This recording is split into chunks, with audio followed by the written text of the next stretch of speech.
কচু শাক রান্না করার আগে সিঙ্কে জল জমিয়ে যদি এভাবে ধুয়ে নেওয়া যায় তাহলে খুব ভালোভাবে পরিষ্কার হয়। আর আজকে আপনাদের সাথে কচু শাক দিয়ে দুর্দান্ত স্বাদের একটি রেসিপি শেয়ার করব। প্রথমেই কচু শাকটাকে লবণ দিয়ে সিদ্ধ করে নিলাম, এরপর কড়াইয়ে দিয়ে দিচ্ছি সরিষার তেল। আর আজকে এই কচু শাকটা চিংড়ি মাছ দিয়ে রান্না করব, তাই চিংড়ি মাছ নিয়ে নিলাম বেশ কিছুটা, হালকা করে ভেজেও নিলাম। এরপর দিয়ে দিলাম সরিষার তেল, শুকনো লঙ্কা, পাঁচফোড়ন।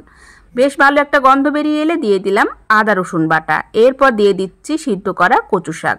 কচু শাকটা দিয়ে এখন ভালো করে নাড়াচাড়া করে বেশ কিছুক্ষণ জাল করে নেব। এরপর স্বাদ মতো লবণ, অল্প একটু হলুদ দিয়ে ভালো করে নাড়াচাড়া করে জলটা একদম শুকিয়ে এলে দিয়ে দিলাম ভাজা চিংড়ি মাছ। চিংড়ি মাছ দিয়ে ভালো করে নাড়াচাড়া করে এবার দিয়ে দিলাম 1 টেবিল চামচ পরিমাণ চিনি। কচু শাক একটু মিষ্টি মিষ্টি হলে খেতে অনেক টেস্টি হয়। এবার দিয়ে দিচ্ছি একটু লেবুর রস। করে কি হবে, গাল চুলকানোর আর কোনো ভয় থাকবে না। এবার হচ্ছে গরম গরম পরিবেশনের পালা। এভাবে কচু শাক রান্না করলে অসাধারণ লাগে, অবশ্যই ট্রাই করবেন। ধন্যবাদ।